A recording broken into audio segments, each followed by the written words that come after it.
Hey, welcome back. Ako nga pala si Den ng Minimage PH. Today, I have received yung mga cards na shinip nung Friday or Saturday pala at na-receive ko ngayon, Monday. And today, we'll try to unpack these seven plastics. Okay. So, if you haven't watched yung video ko dun sa pagbukas ito, it's posted yesterday. And by the way, if we have 10 subscribers at least, we'll make sure one subscriber to receive cards from me soon, hopefully. So we've reached 10. If you can like, share, subscribe to the channel, I would highly appreciate. It means a lot to me, and thank you. So we'll unpack these 7 plastics. Okay, so just to give you a little bit of background, binili ko siya sa MTG Tambayan sa Facebook. Shoutout nga pala sa MTG Tambayan. Binili ko siya nung Friday, I think Friday night.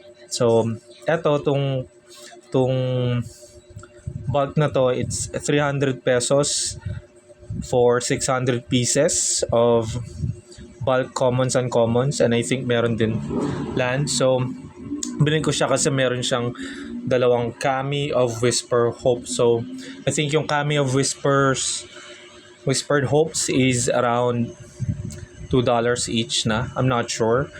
By the time of this video, I might double check, but yun yung reason ko bakit ko binili. So let's find out ano laman nitong plastic. Itong mga plastic. Hold on. Medyo kasara pa siya. Ayan, so binuksan na natin. So let's see kung anong laman nung unang plastic. Tabi na natin yung mga plastic. Okay. So we'll do probably left to right. Ayan, live na live tayo. Dahil sa maalog pa siya. Okay. So yan, unang plastic yan. So let's see kung ano yung laman. Okay, so we have, ayan. So 2 Kami of Whispers. Ayan. So we have Repel Calamity, Abyss Pulsar, Lawi. So majority mga Aloe Alchemist, Astral Wingspan, at Knife Point, Awaken the Sleeper, Bandit's Hole. Let me know kung may nakita kayong maganda. Betrayal, Bilbo, Belfenry, Bitter Downfall, Blade Amercer, Blight Ripper. And so, let's Blossoming Con. Okay din yan. Ballrack, Ballbacks, Bramble, mga...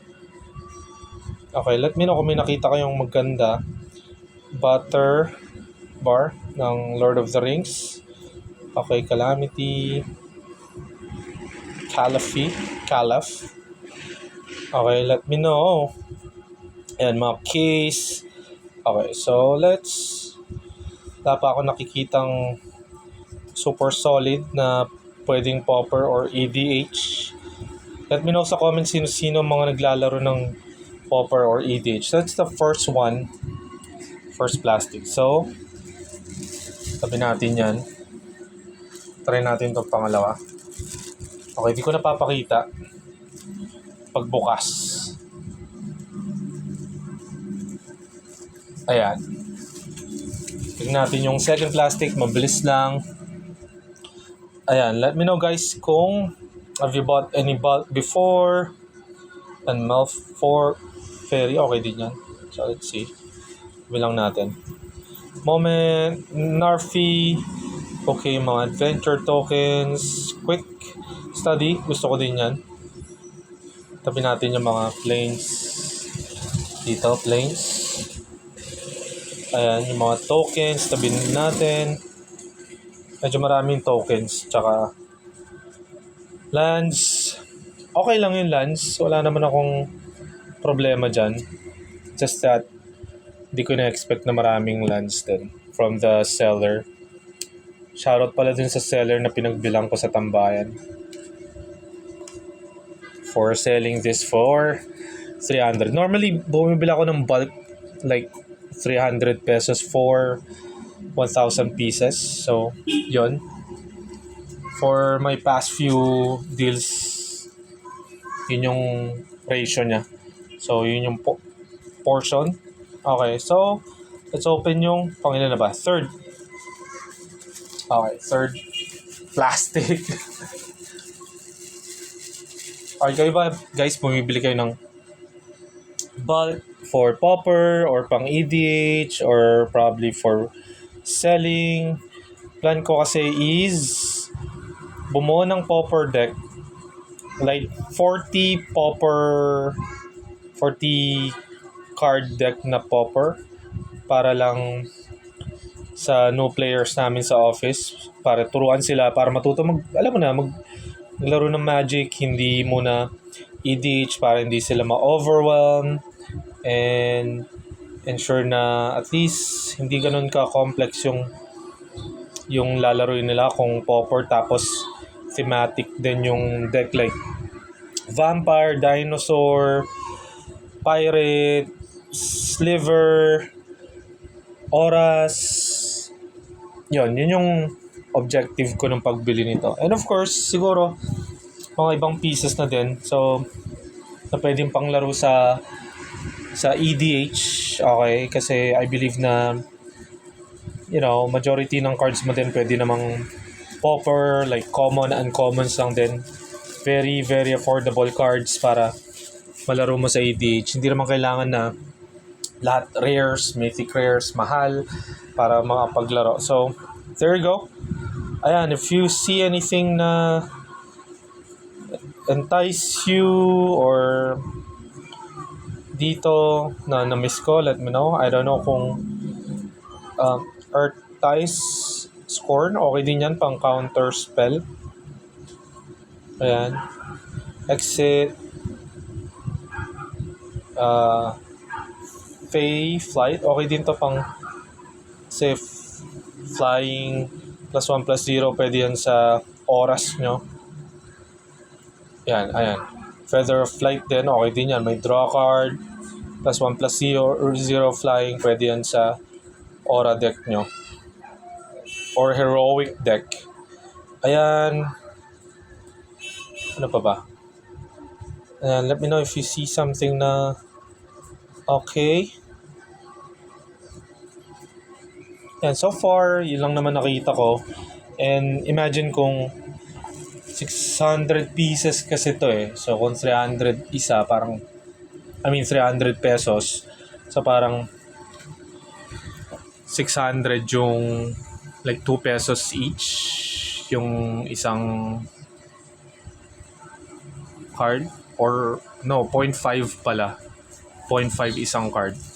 Parang 50 cents, 50 centavos isang card. Okay, we're up to pang-ina na ba to? 5? Okay, so eto na siya, yung pang 5th natin. Sa Outcaster, Paxong. Okay, so okay, mga Markov yan, OTJ.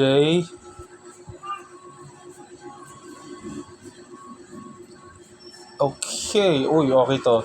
Ringside. Gamit ko to sa ano ba?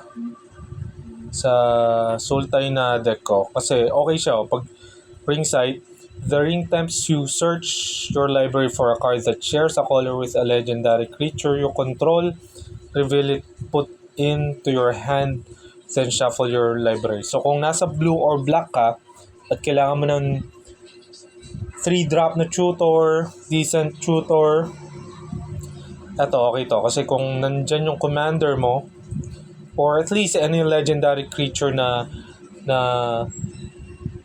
card na nasa battlefield, tapos you wanna search something you really need, di ba? Pag kailangan mo, okay to pang tutor. 3-drop lang siya, hindi mo kailangan ng vampiric tutor or any tutor na mahal. Ito affordable siya.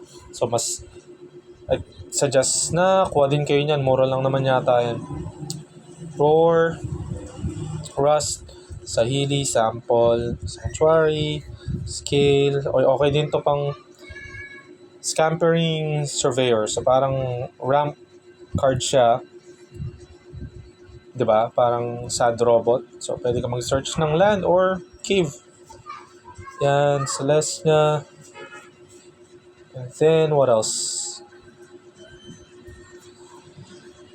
So there. Okay, so we're down to last two. Buksan na natin yung last two. Yung last one is eto lang siya. Medyo nagalaw ko. Alright, so Gold Rush. Okay, have you been to Gold Rush? Naglaro na ba kayo ng Gold Rush dito sa Pinas?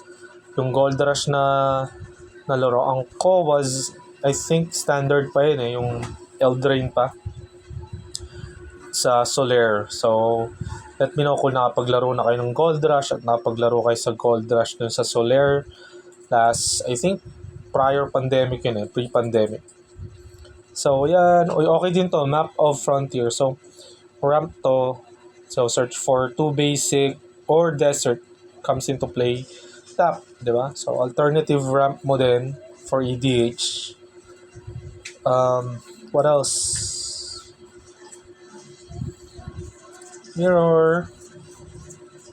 Okay, I think that's it. Again, kung may nakita kayo, let me know kung may mga cards kayo na gustuhan doon or bakit kayo bumibili ng bulk or anong format nilalaro nyo. Tapos tell me sa comment below kung ano yung mga gusto nyong laro or pag-usapan. So usap tayo sa comment section. Tsaka again, if we reach 10 subscribers, may migay tayo ng mga cards. So ito lang yung laman niya. So I have 10 cards tuloy. I have land cards and Kami of Whisper. So, gamit ko to sa Shalayan Alar, si Kami. So, I think it's a really powerful card. So, +1/+1 counter siya. Tapos, di ba? Add that +1/+1 counter pag naglagay ka sa permanent mo or creature control, most likely. Tapos, add mana ka kung ilan yung power niya. Any color. So, again, sa Shalayan Alar gamit ko to. So, pwede rin sa mga counters deck. So, as your mana door. Pero, super lakas nito na mana door. Okay? So, yun lang sa akin. Thank you for watching and be someone by helping someone. Thank you and have a good day. Don't forget to subscribe. Ingat.